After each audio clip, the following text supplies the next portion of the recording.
the stories.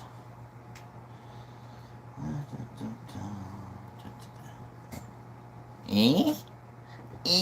What's going on here? Oh, I see a little red light. Kiwi, you see a little red light? Oh, Kiwi ain't in here. How about you there, UFO? Oopa? Oop-ap? And he getting all crusty. Don't worry about him.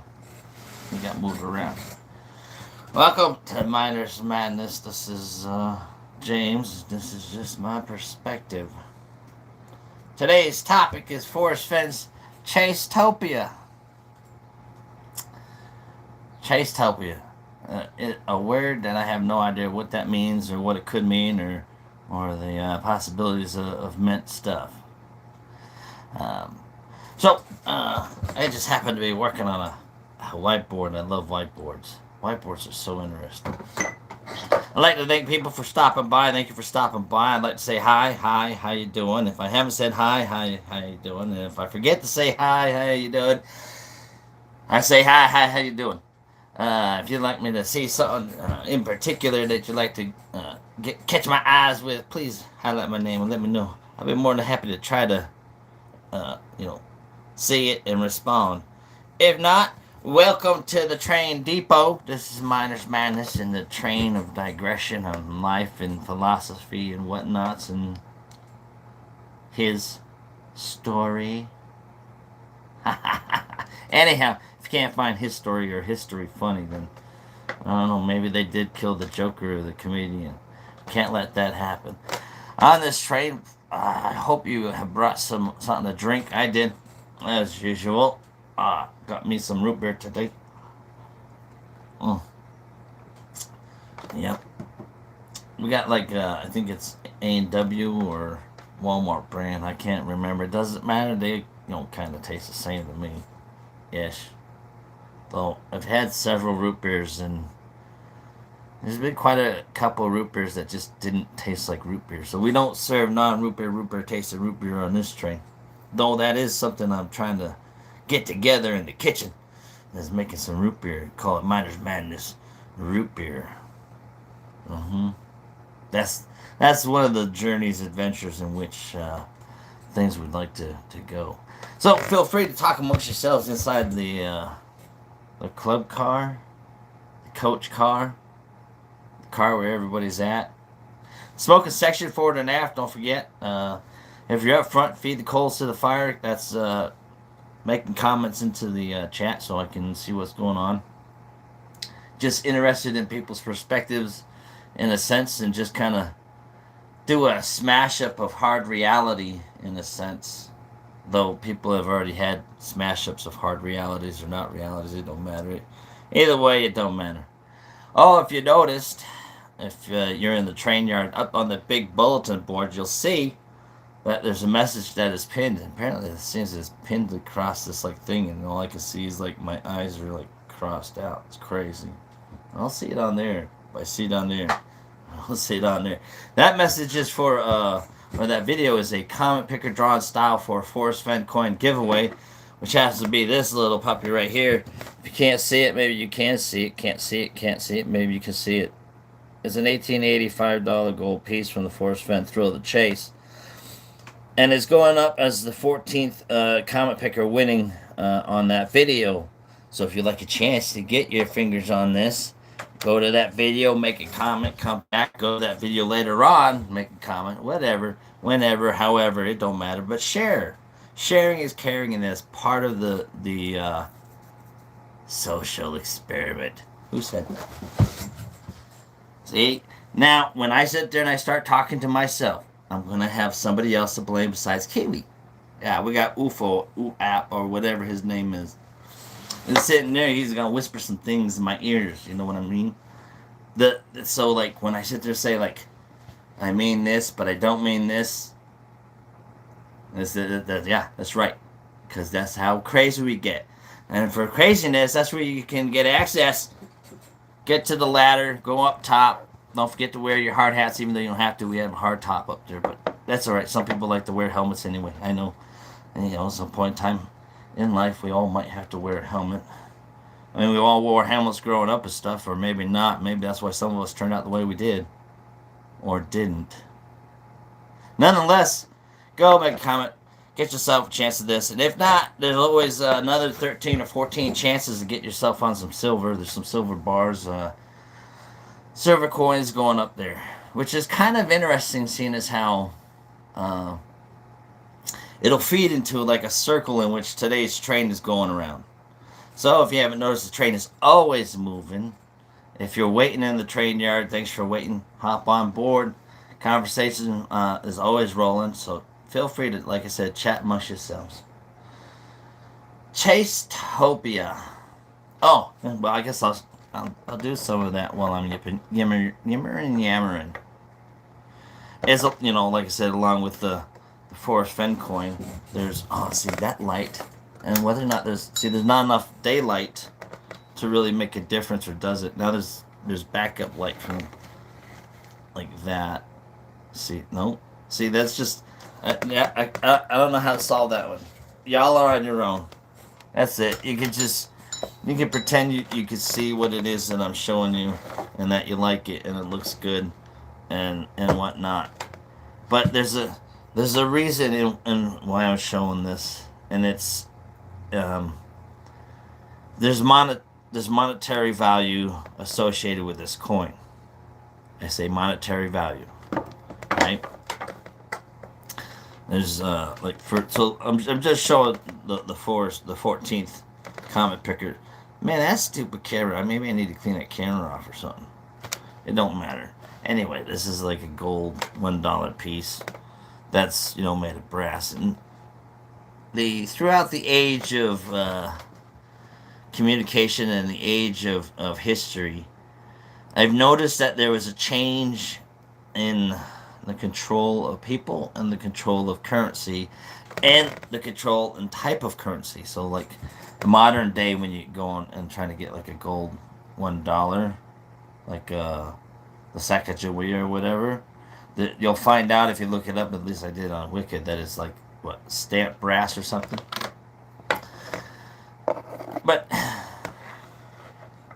the Forrest Fenns Thrill the Chase opened up my mind and my imagination, which is very important in today's show, today's episode, today's rambling and rumbling and just digitally copying myself. Hey, like I said, if I haven't said hi again, welcome aboard. So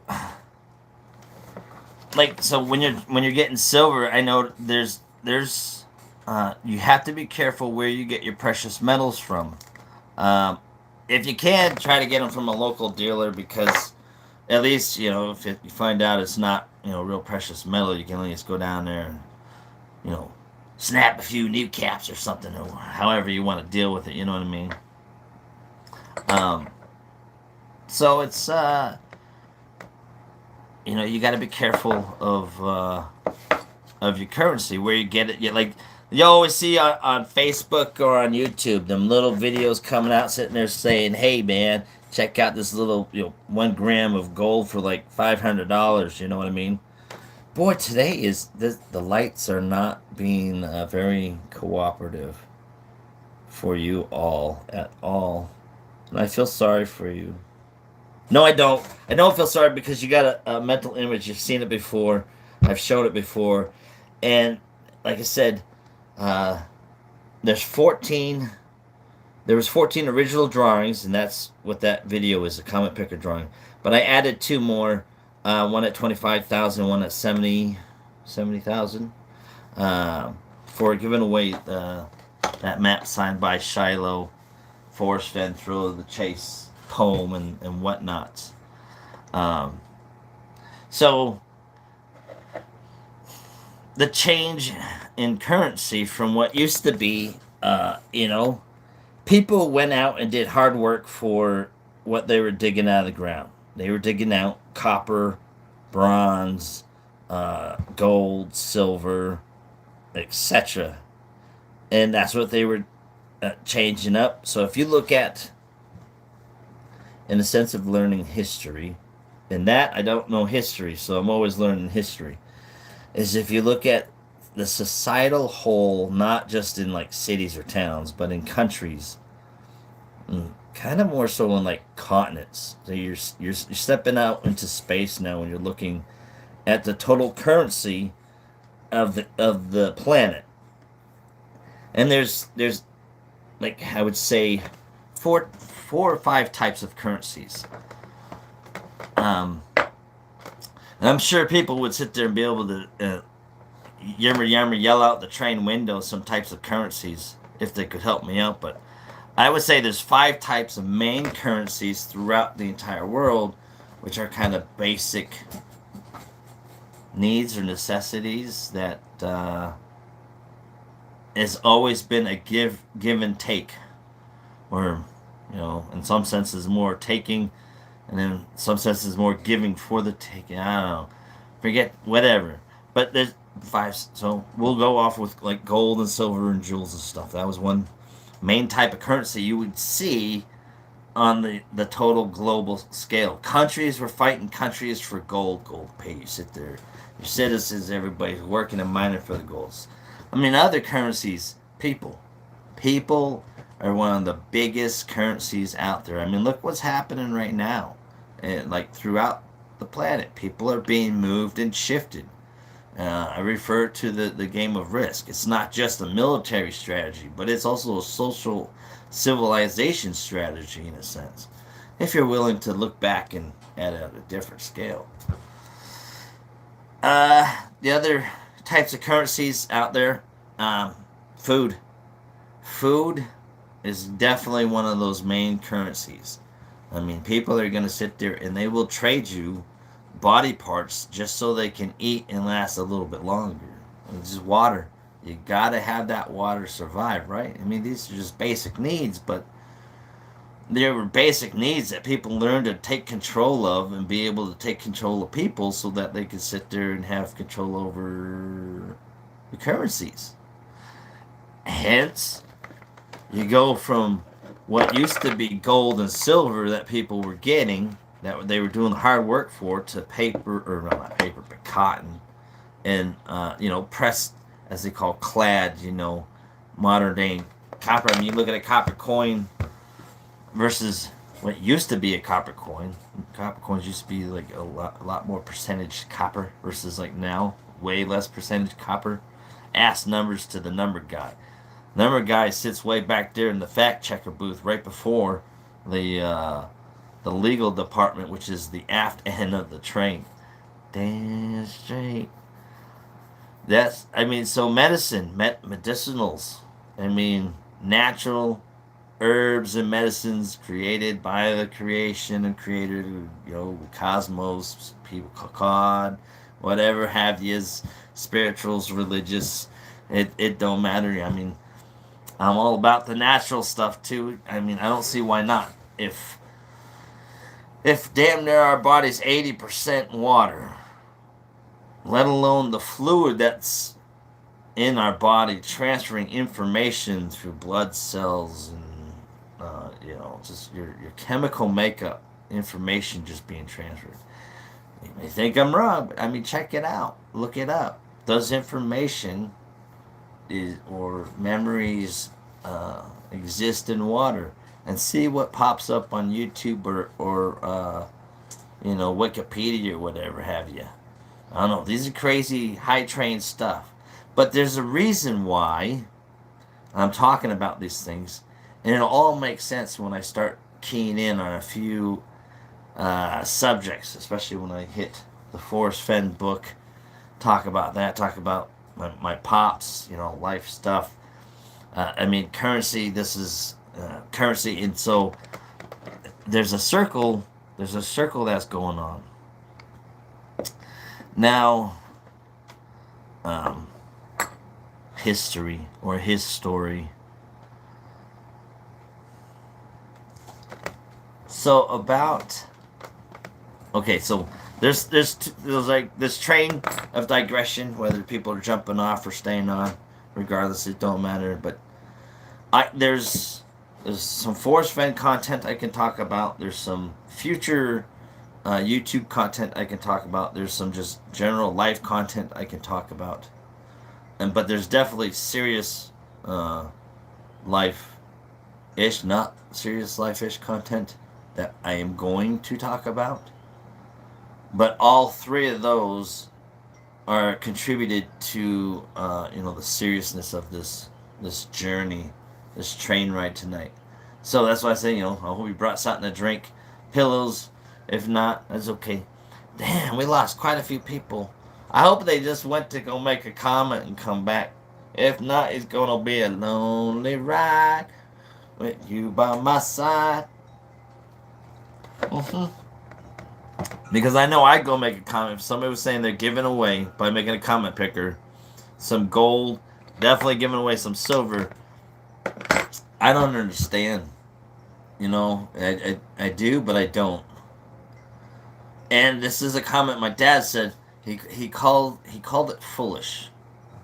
What I'm just doing, what I'm doing, the process that I'm doing, with a comment picker giving away a coin from the thrill of the chase, a treasure hunt that I was looking for, that I was so close to, but yet so far away.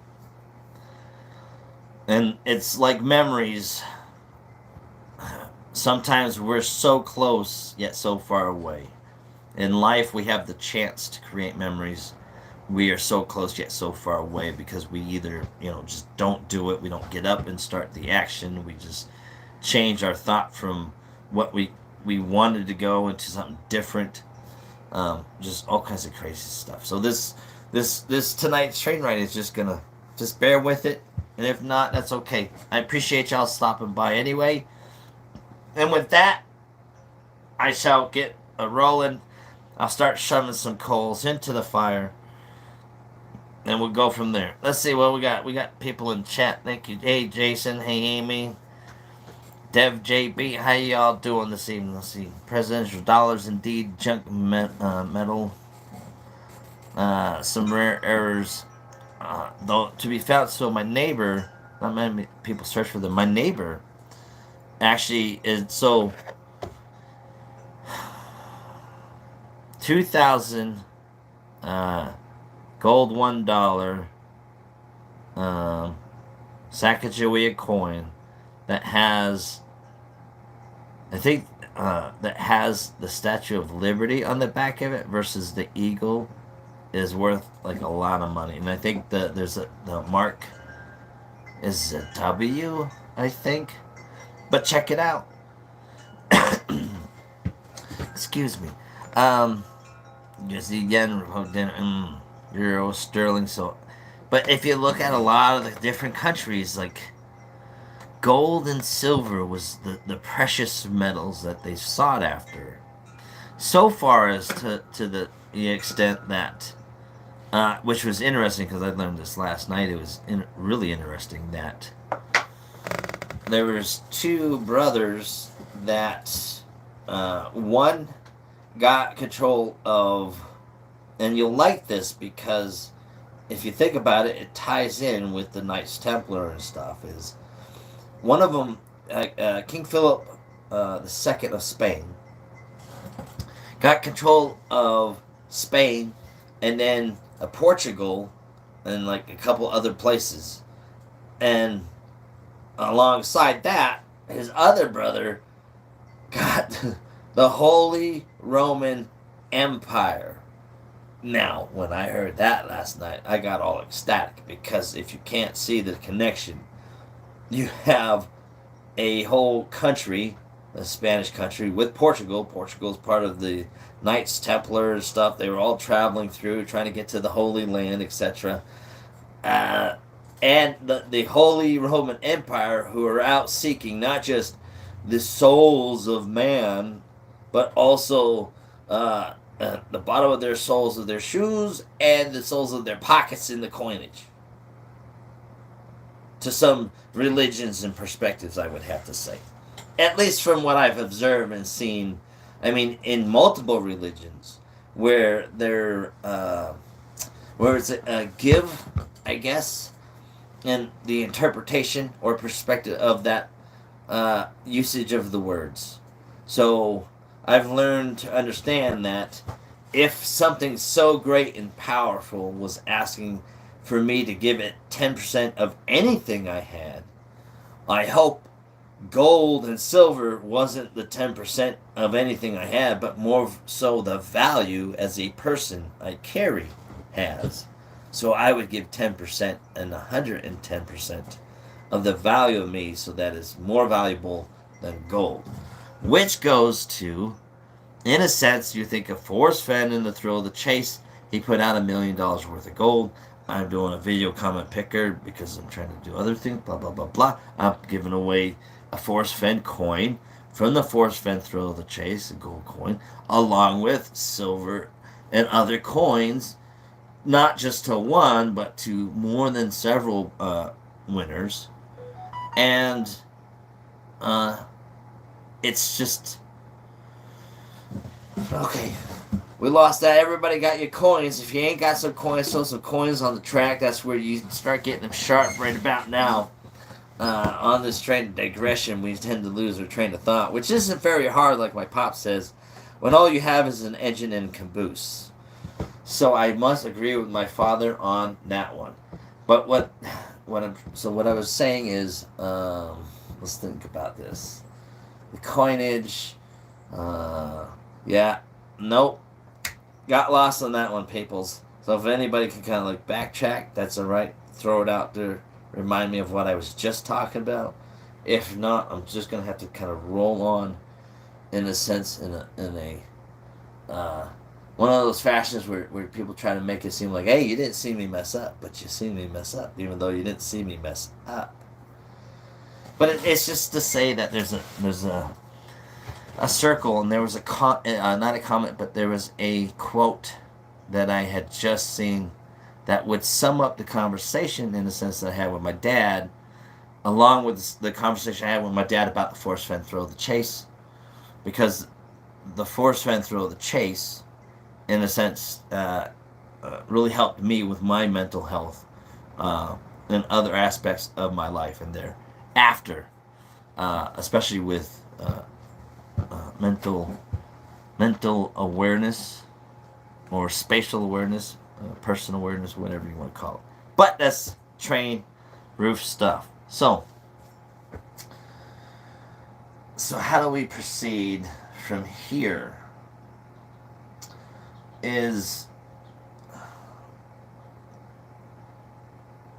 We'll go with the Forrest Fenn thing. Because it's part of the story, right? I mean, 2016, there was an incident that happened. 2018, another incident. That winter, that end of the year, New Year's, something happens. So, but as people, we don't see incidents as we see them. We see them as either, great things that are happening or great terrible things that are happening. We're blinded by the light. Wake up in the night. Oh, wake up like a douche in the middle of the night. Yeah, see, that's how I sing it. Because that's just how it sounds to me. But we get blinded, and we don't see our life as we progress. And there's different things we will learn from different people on how to look at different things in life. And so, with the Thrill of the Chase, the Forrest Fenn thing.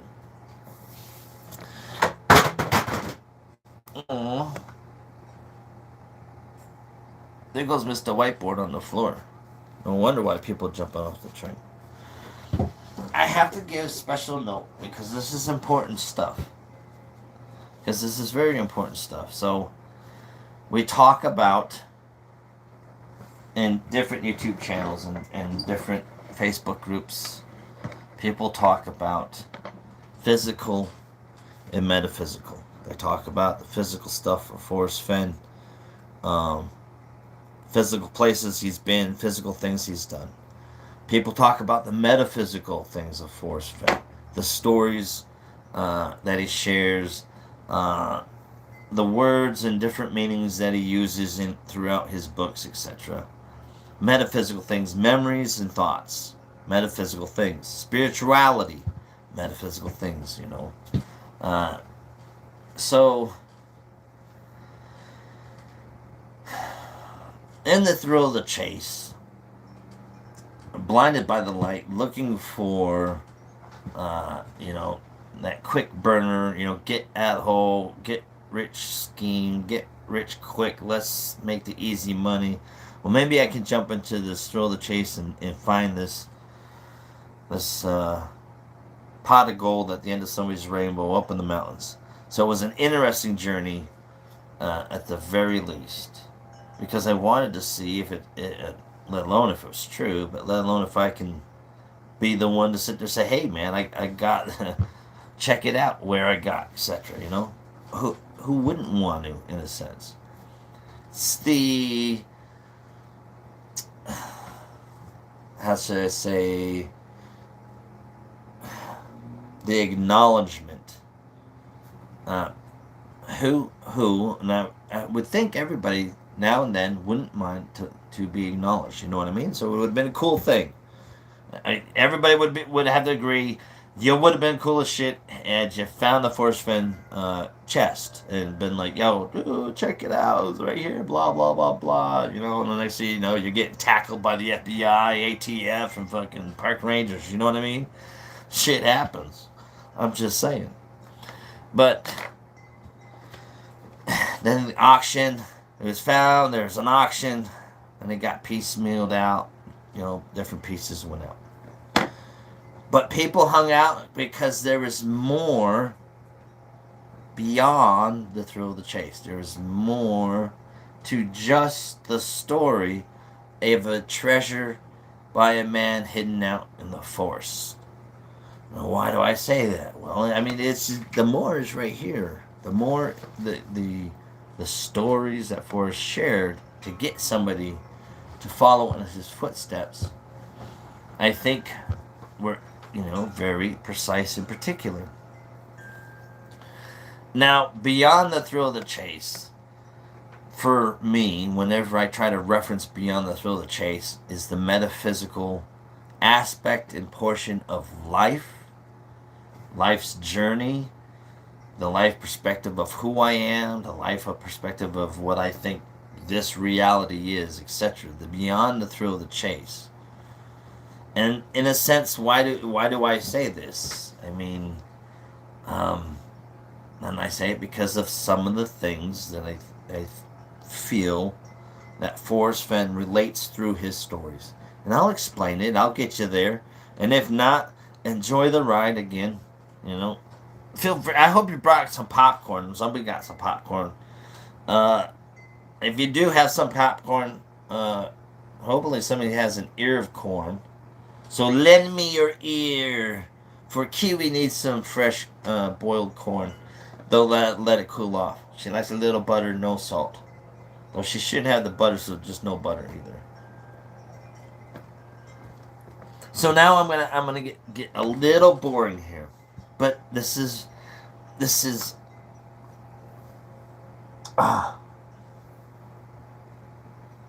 so here's the thing is, like, I'm supposed to be working on summing up, in a sense, how I got to a spot along a river in a state following the shadow of a man. And beyond that. And, you know, there's things that happen before and after this journey. So it's, for me, there's just a few pages that, like I said, they stick out and it's important. And it's important because, I'll explain it as I keep yammering.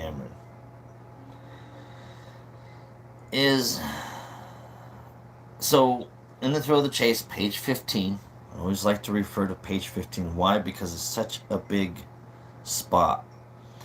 And it's the words, the way they're used, and let me just hit it, you know. Not a day passes that I don't question myself about what lies just ahead and whether or not I can make it happen like it's supposed to be. So to me, he's conveying that he's trying to either A, help and foster and predict his future in a sense, or B, he's wondering what's happening after death, what's going to happen after death, what's going to happen after I pass away with the people who's left behind. I mean, these are deep-seated questions, I think, that in a sense Forrest, in a slight way, is bringing out in a bold way by saying, here's a treasure hunt, here's some treasure that you can find, and here's some stories to get you along the way. But while you're along the way, I'm going to throw a few things on that fish hook that's going to make it taste a little bit sweeter, taste a little bit different. So these are just my interpretations and thoughts on how I perceived this and still do.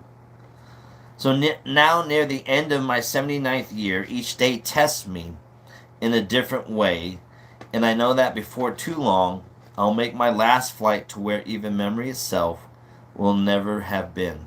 So again, to me right there, that's I'll make my last flight to where even memory itself will never have been. To me, as clearly, or not clearly, as talking about death. I don't remember death, and I don't know if anybody in chat could answer that question, or anybody who watches this video and comments later, could they answer that question? Do they remember a moment of death through a life and death experience they had? It'd be curious and interesting. Sooner or later, each of us will be nothing but the leftovers of history, or an asterisk in a book that was never written. Again, these are profound things he's saying. Sooner or later, all of us, or maybe none of us, or some of us, or a few of us, or a couple, however you want to word it, will be nothing but leftovers of history, or an asterisk in a book that was never written. Never written. Stories we tell of ourselves that aren't written. Things we think and we do that aren't written. And in a sense, what Forrest did is he sat there and he wrote. Oh, look at that. Oh, I gave some pictures too. Oh, look at that picture right there. I got a pink X in that one. You know why? Because that's where I went and looked for sure with confidence, and it wasn't there. And they say you missed by an inch, you missed by a mile. In this case, you missed by an inch, you missed by 200 feet, give or take. But that's okay. So goes the world, right? We continue. Okay, I continue. But like he's saying, so like I've said before, there's a movie like Gladiator. Quote: he says, what we do now echoes in eternity. Only if somebody else is willing to write down the deed that we do, if the deed deserves being written down. Or if you write it yourself.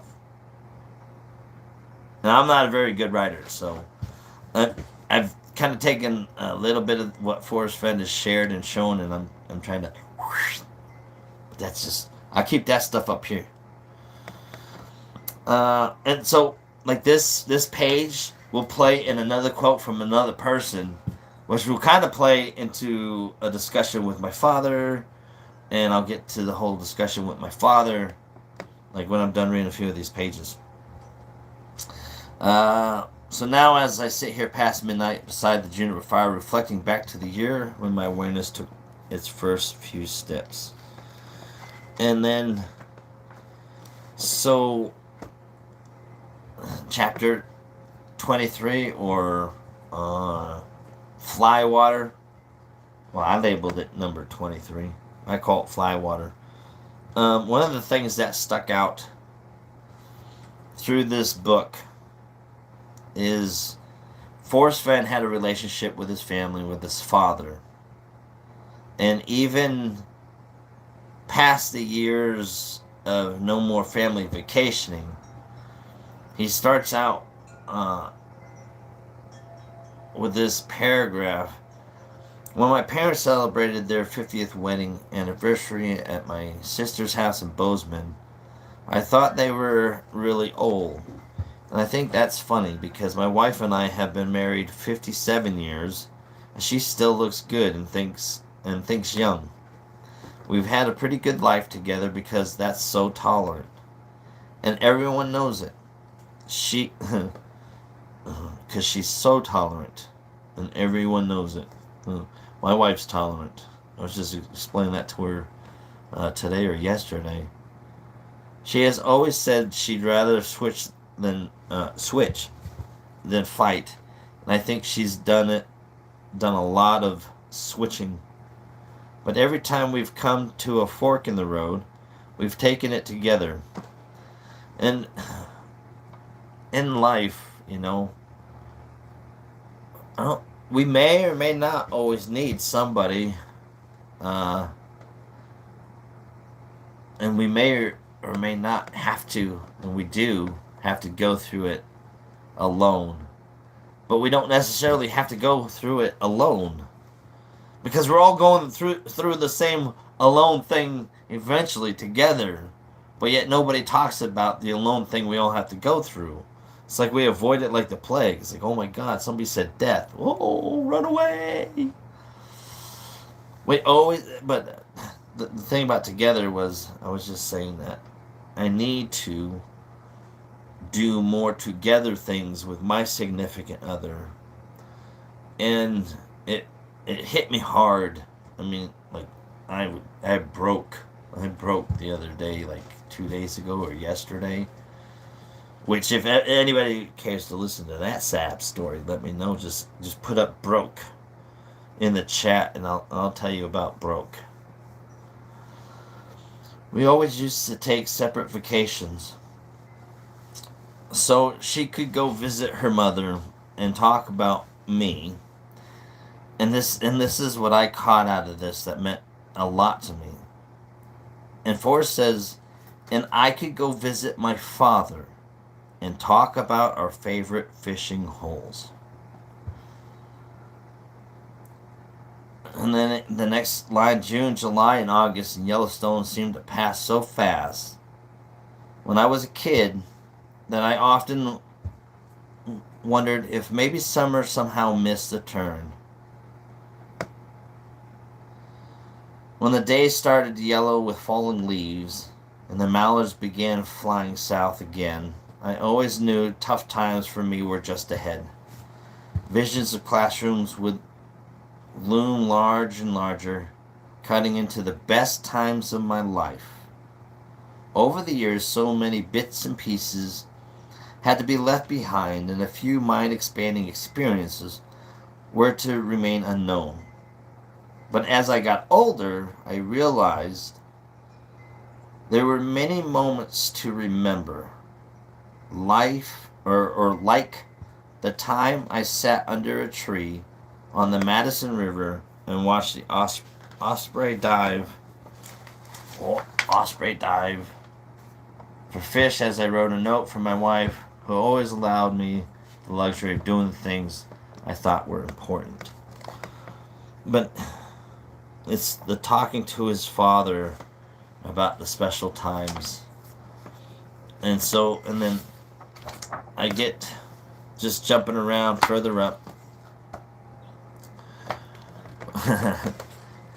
Tell me about it. No, I like emotionally broke. Like I was like, I felt bad. But then it was like,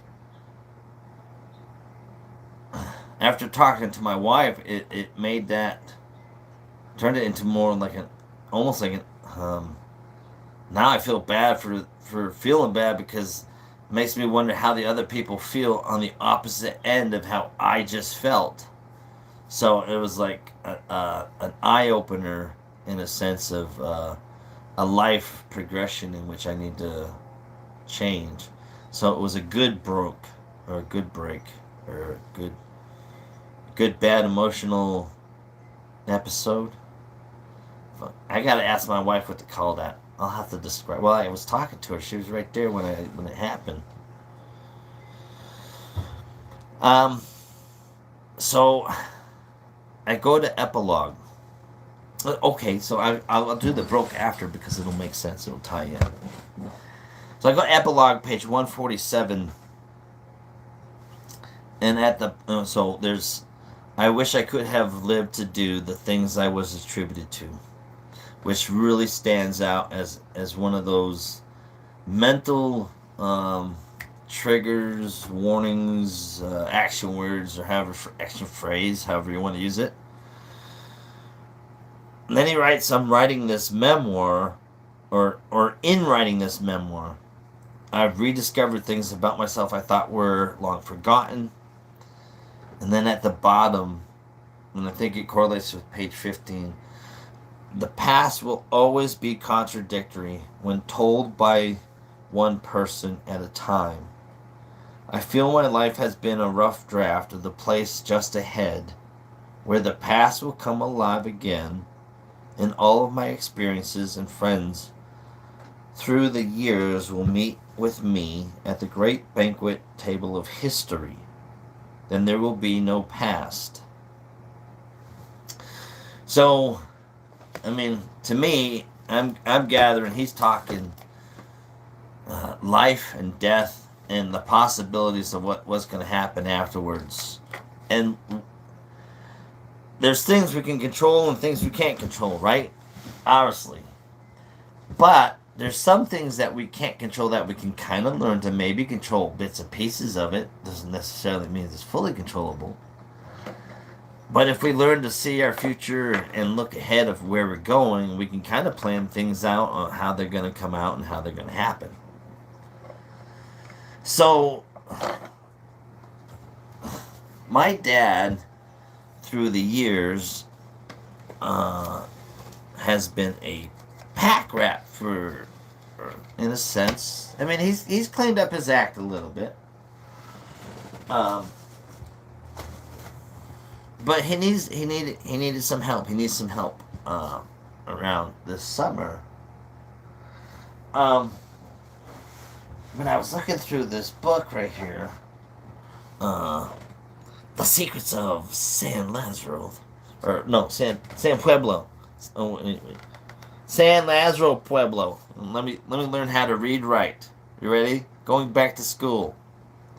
The Secrets of San Lazaro Pueblo, Forrest, Fenns.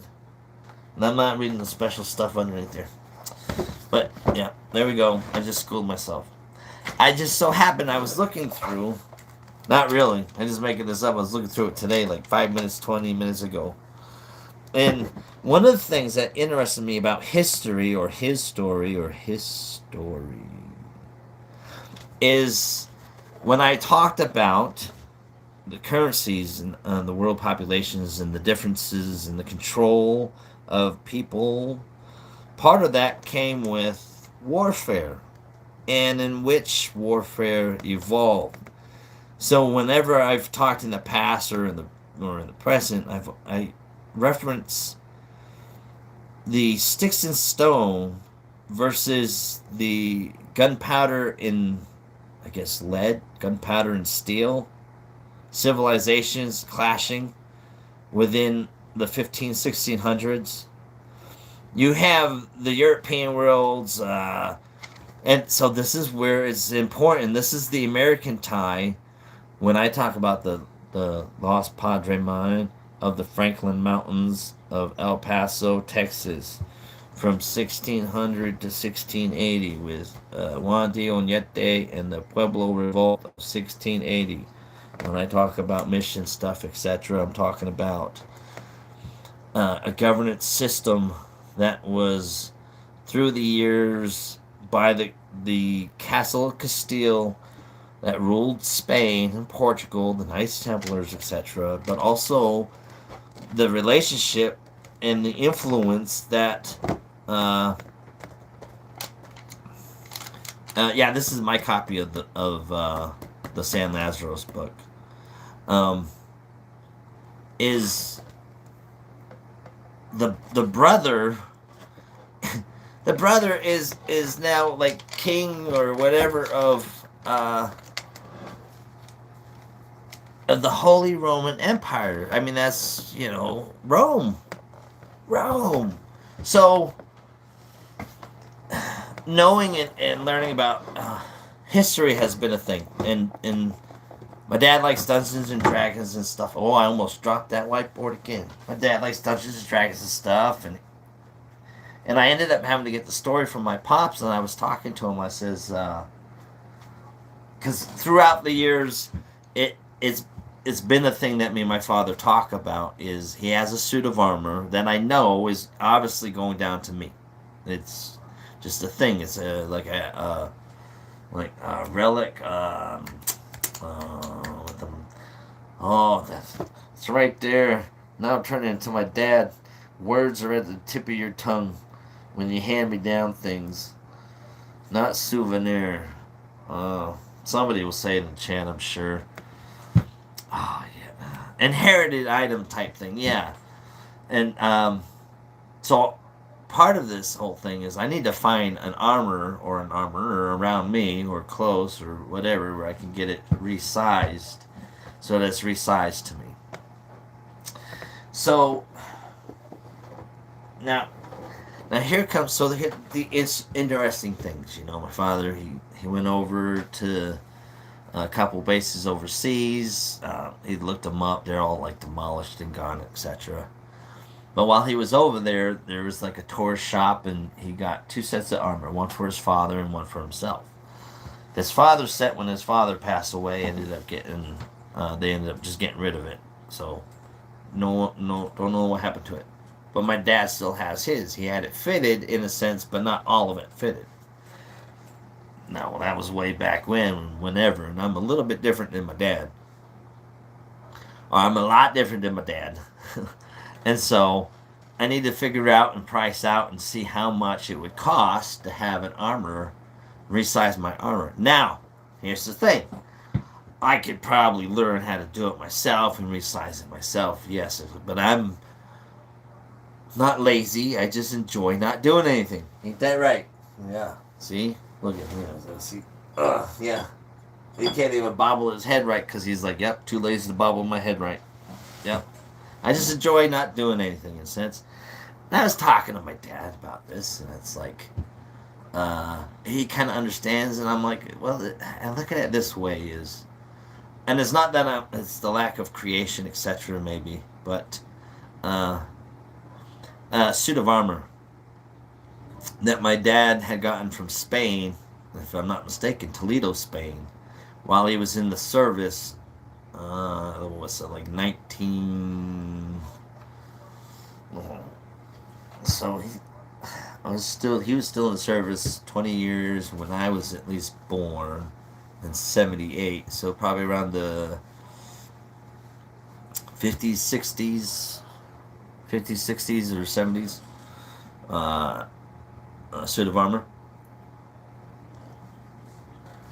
Because me and my dad, and I just rubbed off on my dad, is we like suits and armor. We love medieval stuff, the medieval age.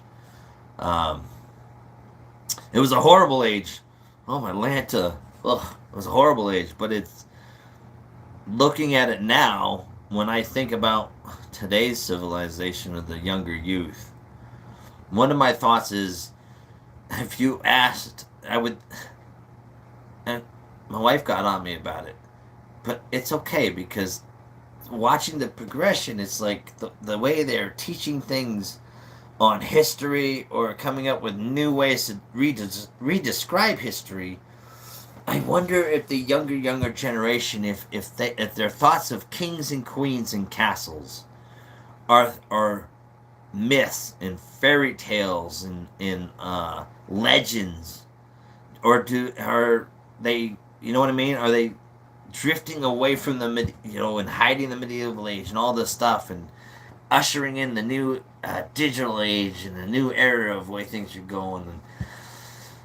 And interesting stuff with the evolution of communication. When you look at yourself in the present and you look at the history of communication in the past 200 years, let alone the past 5,000, 10,000 years, let alone the past 30, 40, 100, however long. Uh, the advancements in the time spans that when we're talking now about artificial intelligence having the ability to be online and live with the internet to have mass information, the evolution of communication is going to change drastically and in crazy ways too, in a sense. Believe me, you me not. I mean, yeah, but this isn't an AI generated thing because only I can like be this ridiculous. So, sorry people, no AI. AI probably do a better job. But on the phone talking with my dad and stuff about the suit of armor and etc. and about plans and what we're gonna do. And this is kind of the reason why I'm talking, in a sense, the way I'm talking tonight. Is Forrest Fenn, through his book, if I had to sum up an ultimate message from the thrill of the chase, is people, time, and love. Plain and simple. Everything else doesn't matter. Physical, metaphysical, however you look at it, past, present, future, childhood, growing up, growing old, playing out on your toys, not having any toys to play on. I mean, it's the time, the places, the people, the time, people you love, the places that you're with them. And you can boil it down to even a little bit smaller and simpler things of foods, and drinks, and music. It's that energy and that personality that people who get together either lift each other up in a positive way, vibes or whatever, communication, chit chats, whatever, or bring them down, etc. You cut loose and let them drift away. So talking with my father, the past couple of weeks, trying to figure out, plans, seeing what he's got going on and how he's progressing. And throughout this journey, he had an MRI done like a month ago, or a month and a half ago or so. And like a couple of weeks ago, he was talking to me about it, and he's like, yeah, we can't even get a hold of our medical records, blah, blah, blah, yada, yada, yada, story. Comes down to his wife finally got a hold of the medical record to see what the report says, and it says something okay, something okay, and then it went to his brain, and it had, and I can't use the right word because I don't know what the right word would be, but I mean, like serious or severe or maybe something important, something very important, but it was of the head portion, the brain. Nobody's called my dad, and nobody's talking to him or anything, so, time goes by. So I'm slated to go out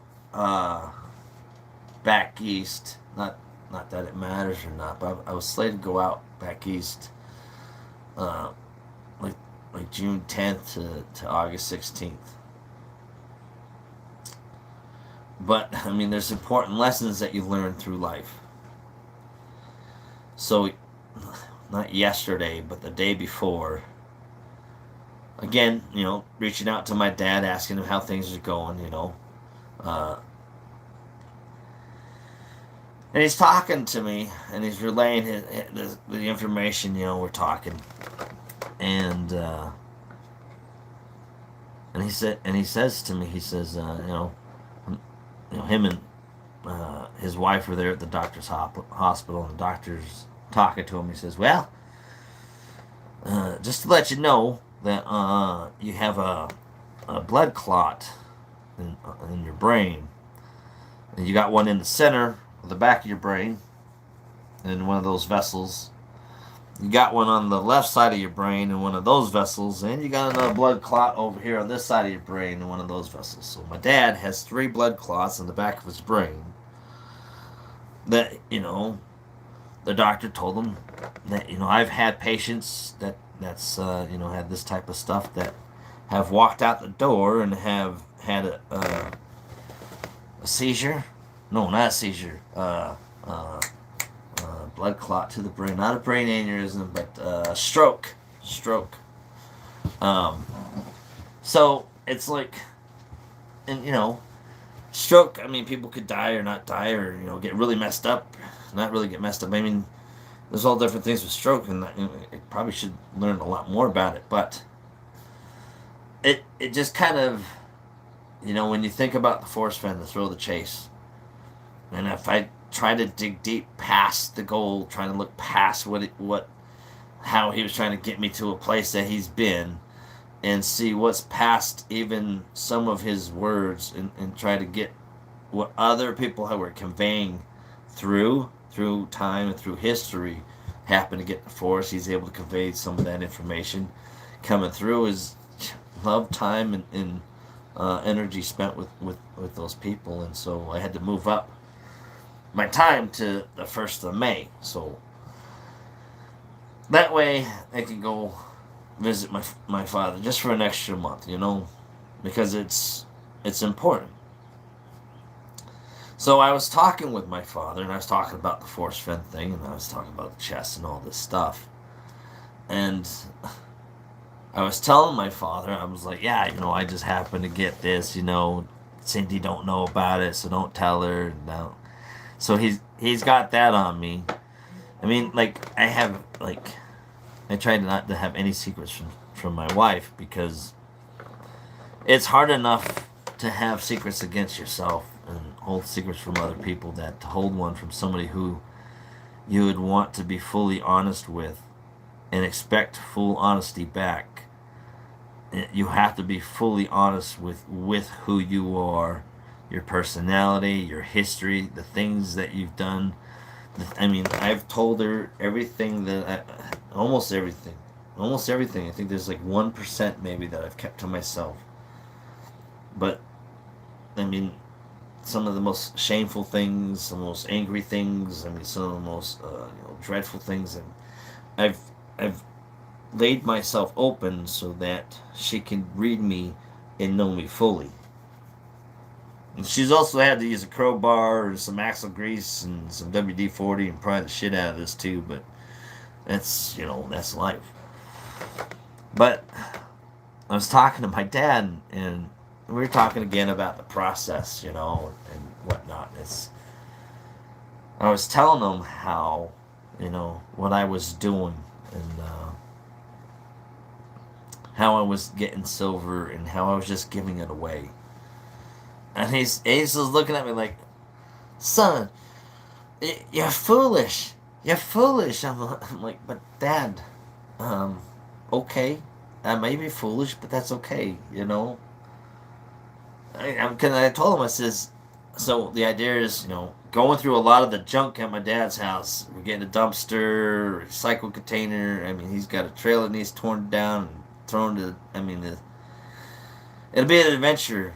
And I mean, part of that adventure is kind of like what brought up, in a sense, just some kind of thinking in a new direction, in the sense of Kiwi's Road, and maybe the way the channel might go, possibly, I don't know, but I'll go over that in a minute too. Or see, these are long minutes, these very long minutes. But I was telling him how, if we make any money, my cut, I'm gonna sit there and I'm just gonna get me some more silver, so I can give it away. And his eyes are rolling like a bowling ball down. You know what I mean? His mouth is like dropping down to the ground. He's like, "Oh my God, son, you are." I know what he's thinking. That I'm foolish, I'm idiotic, I'm dumb. I mean, and he said it perfectly. He's like, and this is why I would agree with him in a sense, is he said it perfectly. He's like, why would you take and spend that money on, this gold and silver and coins just to give it away, instead of spending that money on doing something, with your wife or your family or your kids, or paying a bill or something. And with that, I had to come up with the same answer, in the sense of like, I had to think of Forrest Fenn. That's what Forrest Fenn did. Is he sacrificed? He believed in himself that he had something to share in his story. That he was willing to sacrifice materialistic, valuable things so that maybe somebody else would get metaphysical, valuable things. Which, I mean, I think information and knowledge is way more valuable than gold and silver, because gold and silver will only do you so good in your hand if you don't know what to do with it. No, if you know what to do with it and how to increase its value, in a sense, I guess you could say, that's where the knowledge comes in and makes it more powerful. But I mean, so it was a. It's not saying that my dad got cancer. My dad didn't get cancer, But my dad found out that he's got 3 blood clots in the back of his brain, and he could have a stroke at any point in time. So I'd hate to take him out golfing. Hey, Dad, you stroked a hole in one.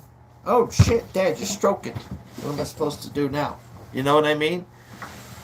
He'd probably sit there, dumbass, son, dumbass. Oh. You know what I mean?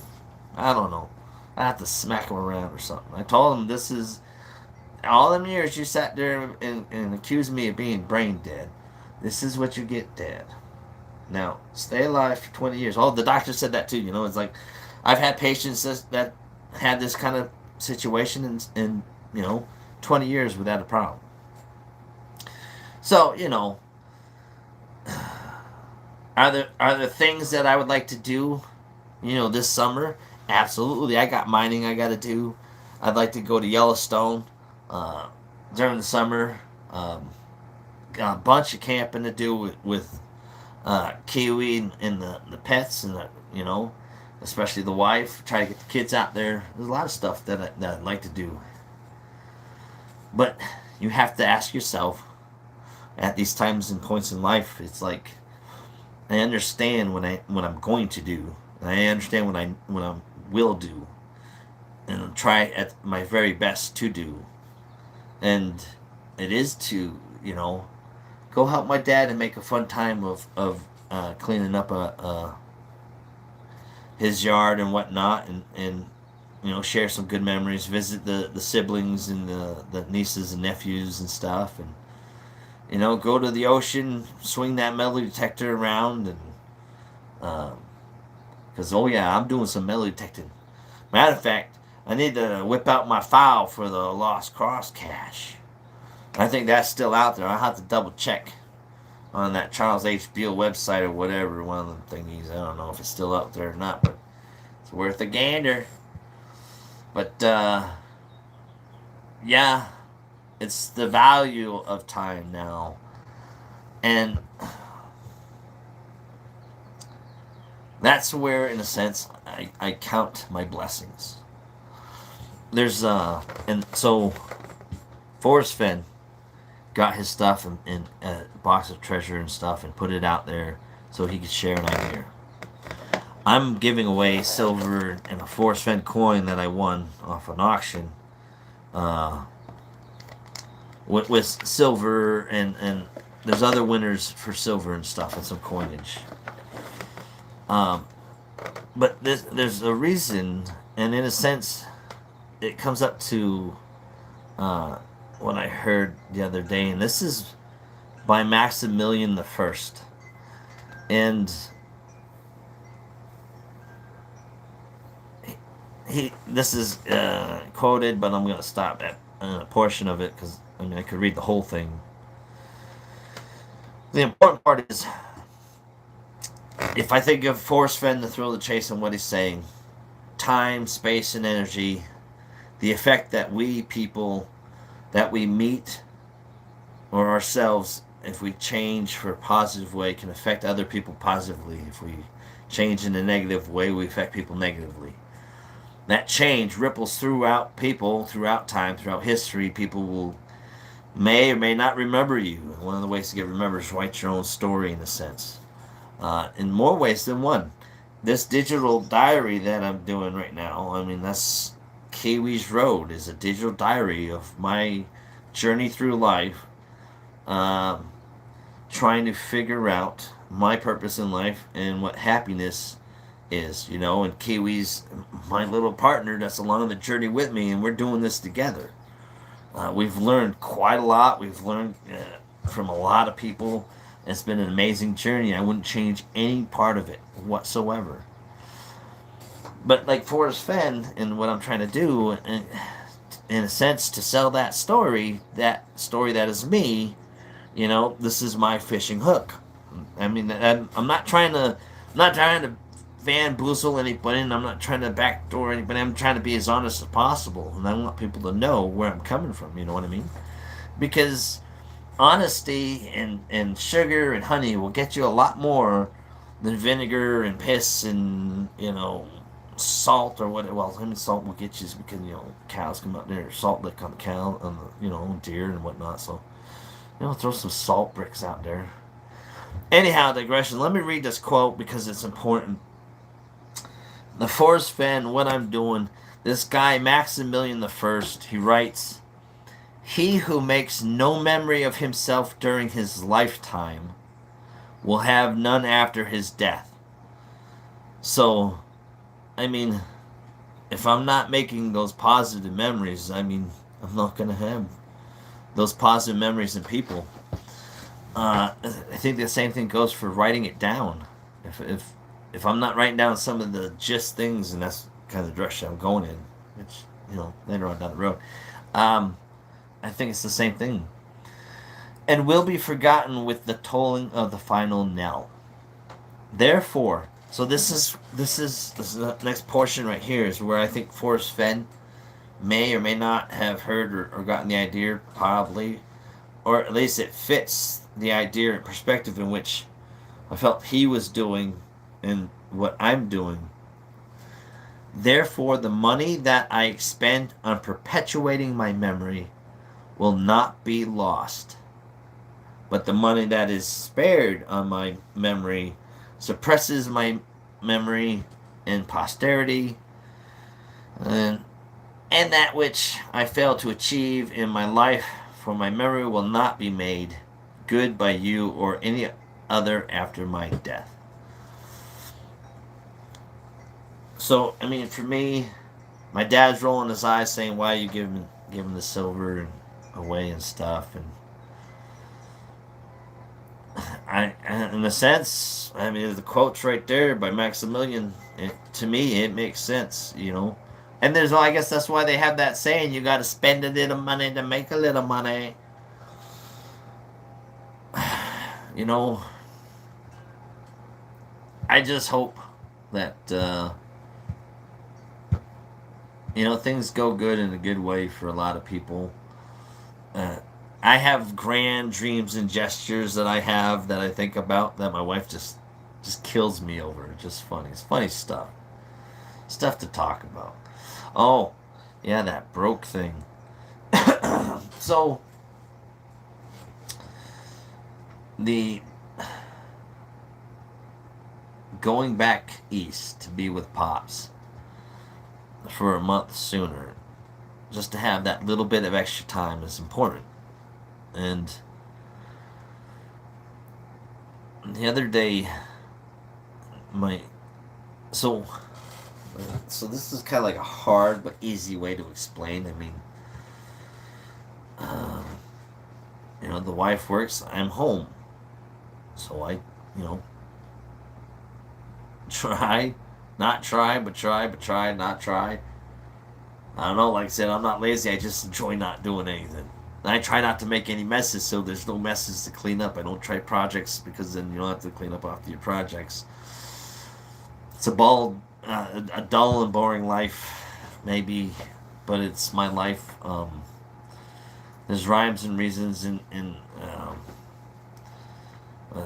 definitely reasons of why things do or don't get done, do or do not do things, etc. But where I'm going with that one is I have no idea. It's just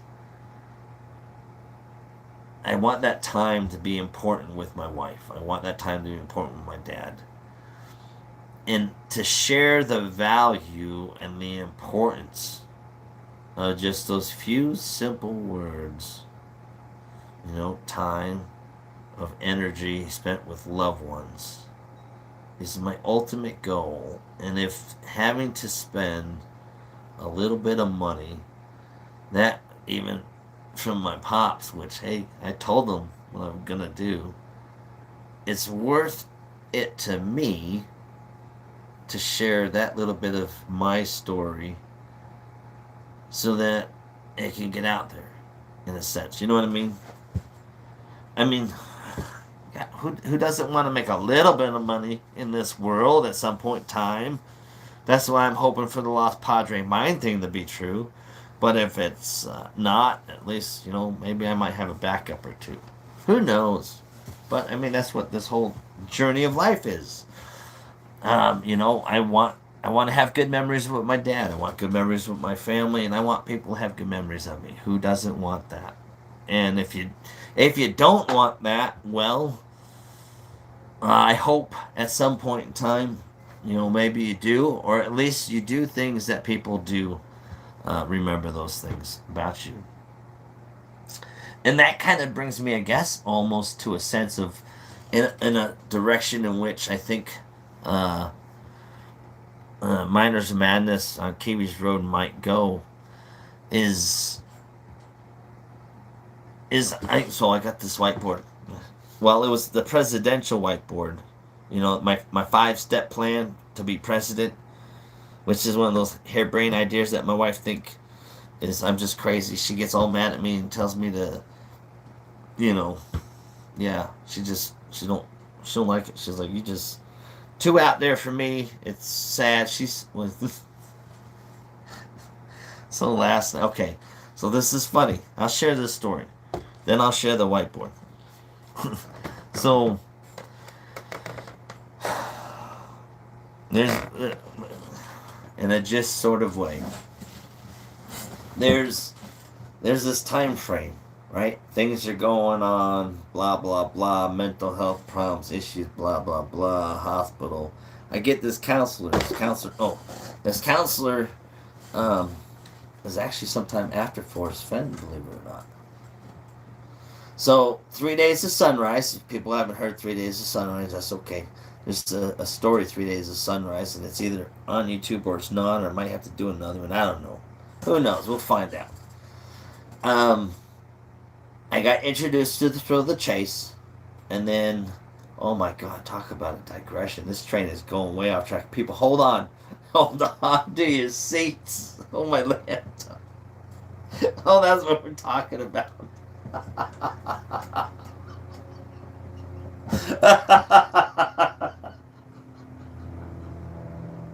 Okay, so all right, so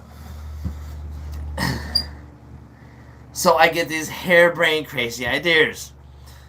Whiteboard, how to be president, 5 easy steps, use the Maslow's hierarchy of needs, apply to home, city, state, country, planet, right? Why not? Go all in. If you're gonna go all in, right?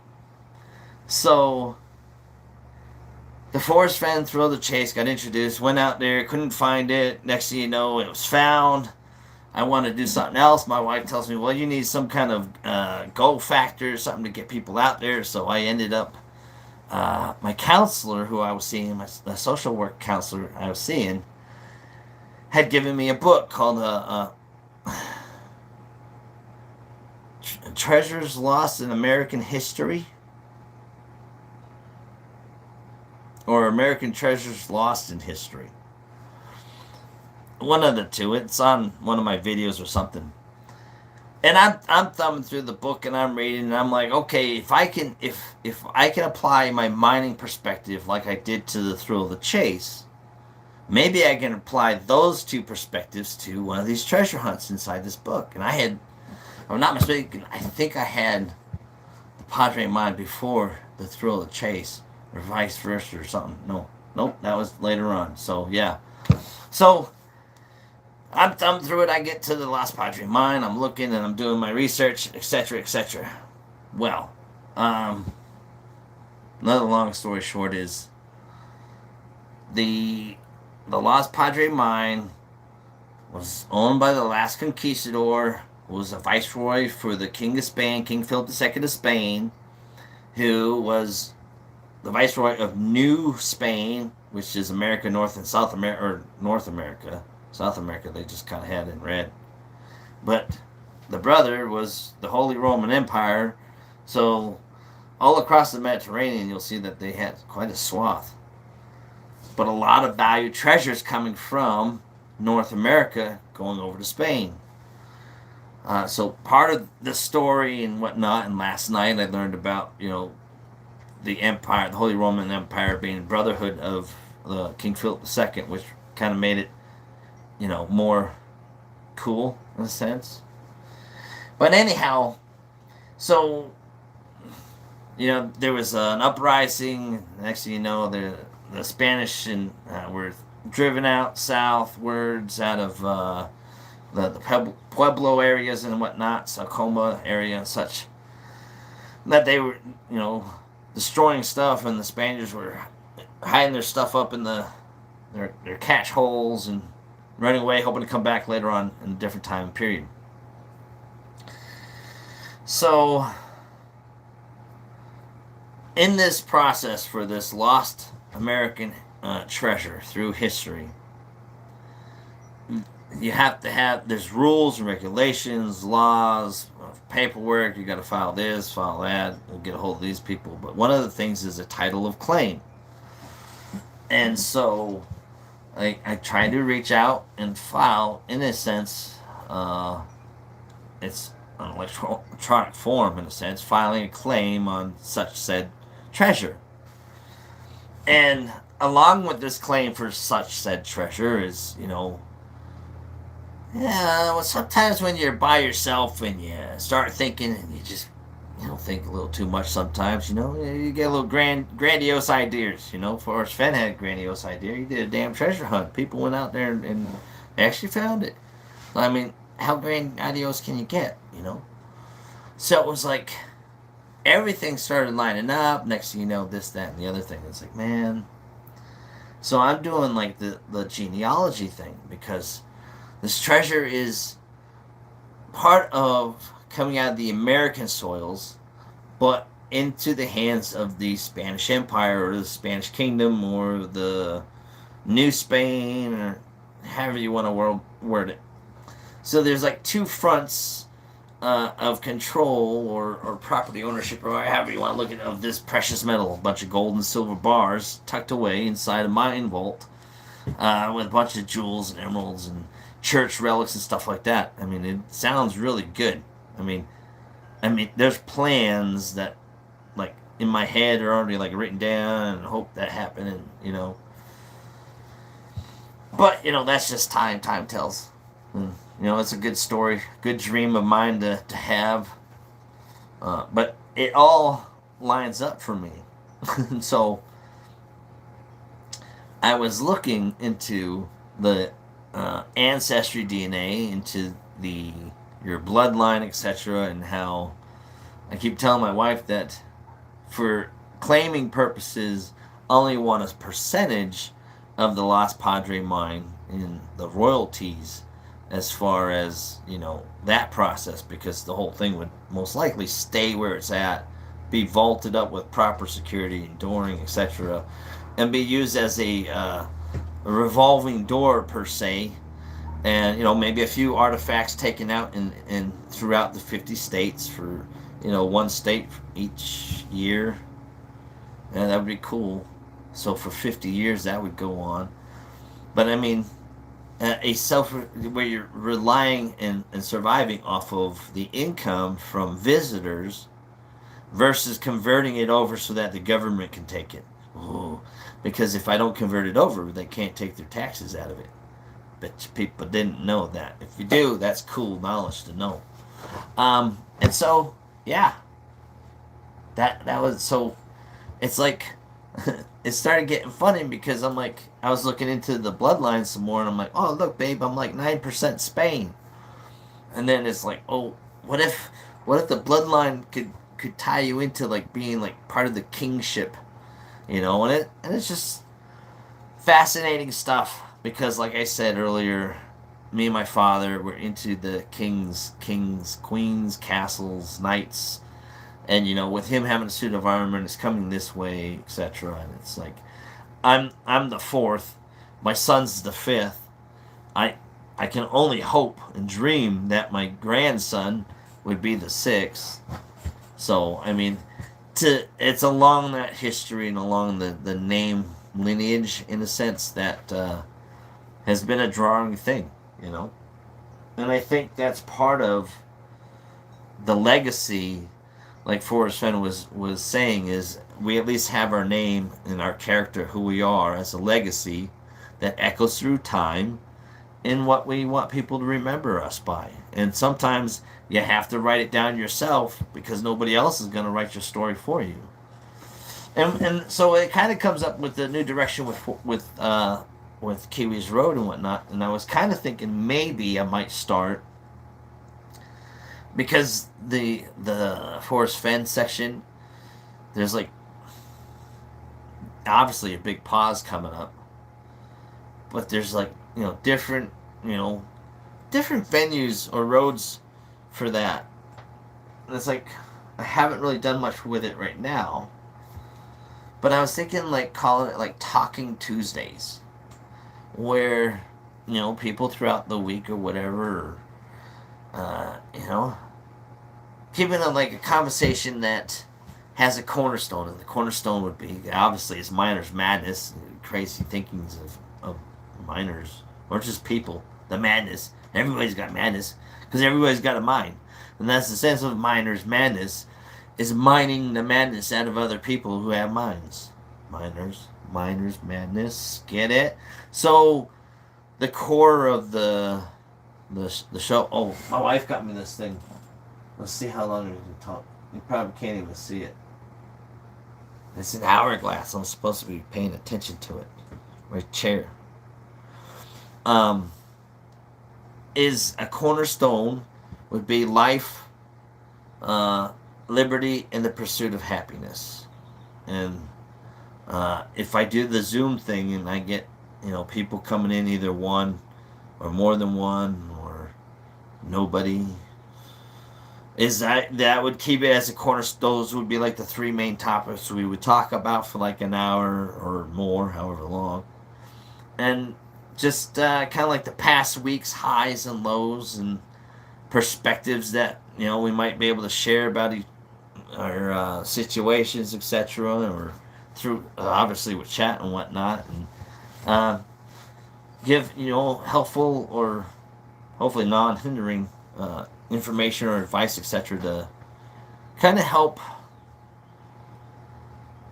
I guess that's in a direction it would kind of go, looking at it on the whiteboard right now, because that's what the whiteboard is right here.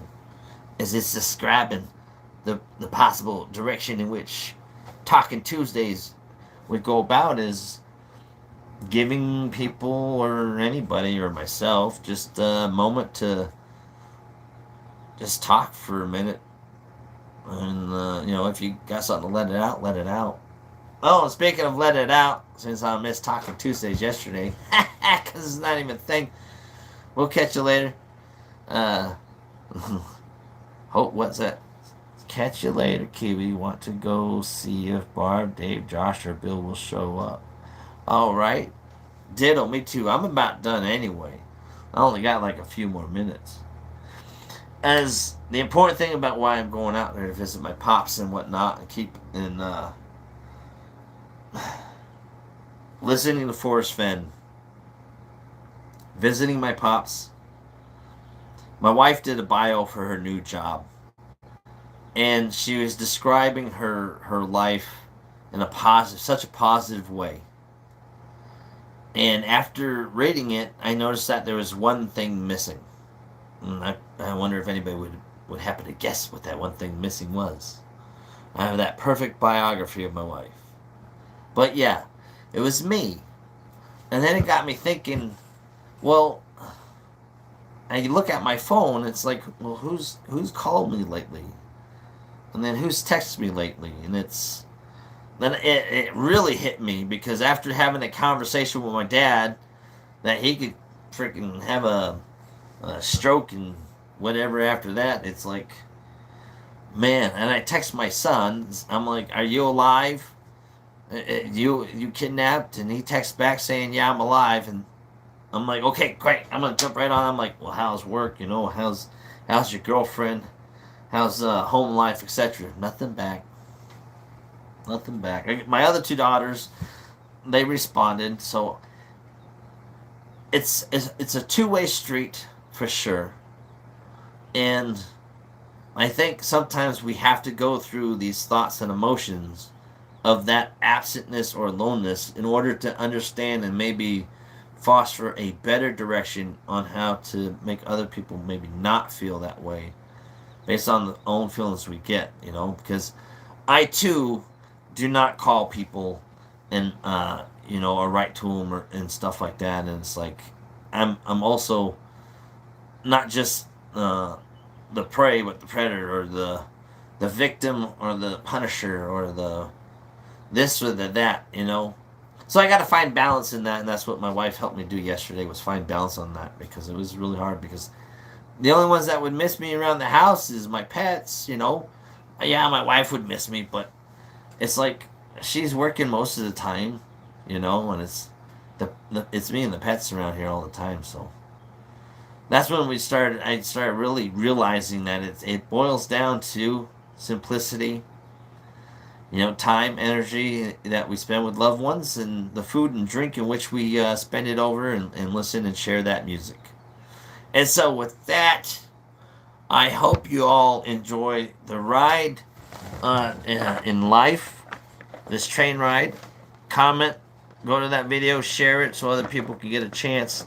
Wish you all the luck into winning some of that silver and that gold from Forrest Fenn. And it'd probably be a long time before I at least go live for Forrest Fenn stuff. But if I do the Talking Tuesdays, obviously people will see that coming up. And I don't know. It's an idea worth giving a shot. And we'll see how it goes for a month. And either people will like it and dig it and show up. If not, hey, that's quite alright. We'll do it anyway.